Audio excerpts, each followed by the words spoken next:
est-ce que quand t'es un dep, il se passe des trucs chez le client, tu t'en parles à personne. Enfin, moi, je peux en parler à ma femme le week-end, mais on s'en fout, quoi.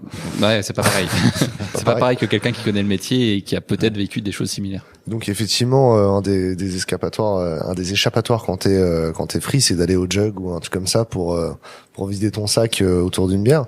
Vous pouvez le faire de manière constructive dans une communauté.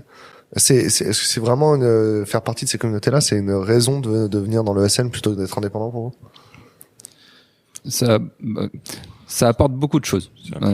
Effectivement, en étant en ESN, il n'y a pas besoin d'aller forcément à des événements dehors.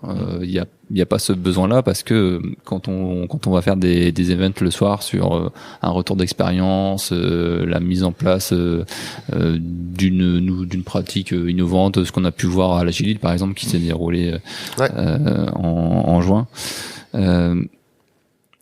Après cet événement-là, après cette présentation-là, on est toujours sur place et après on peut discuter.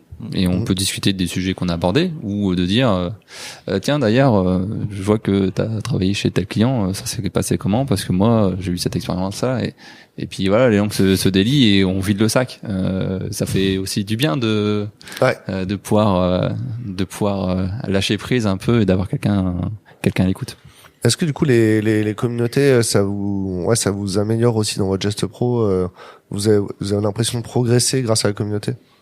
Moi je trouve que oui, parce que justement quand on est chez le client, on applique des choses sur lesquelles on a l'habitude de faire et tout ça, et le fait en fait de faire des retours, enfin des échanges sur certaines pratiques, on se dit ouais c'est vrai mais j'ai pas pensé à ça, ce que t'as mis en place toi ou ce que t'as expérimenté, je peux peut-être essayer de l'appliquer chez moi et ça peut peut-être m'aider dans mon quotidien ou m'aider sur tel projet ou sur la vie de l'équipe ou sur des choses comme ça. Et ce qui fait que c'est par l'expérimentation aussi qu'en fait ça peut nous apporter au quotidien en fait. Ah, je comprends. Et est-ce que c'est vécu différent parce que toi t'es animateur dans la communauté, donc pour animer la communauté ça te pousse d'ailleurs toi-même à aller valider à mettre à l'épreuve tes connaissances, tu vois, tes compétences. Comment c'est vécu de l'intérieur de la communauté, tu penses, de quelqu'un qui en bénéficie ou qui y participe? Alors pour le moment c'est vrai que la communauté elle est encore relativement jeune.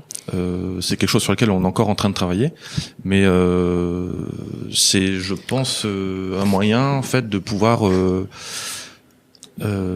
mettre à profit en fait l'expérience qu'on a acquis au bénéfice des autres en fait, dans un premier temps.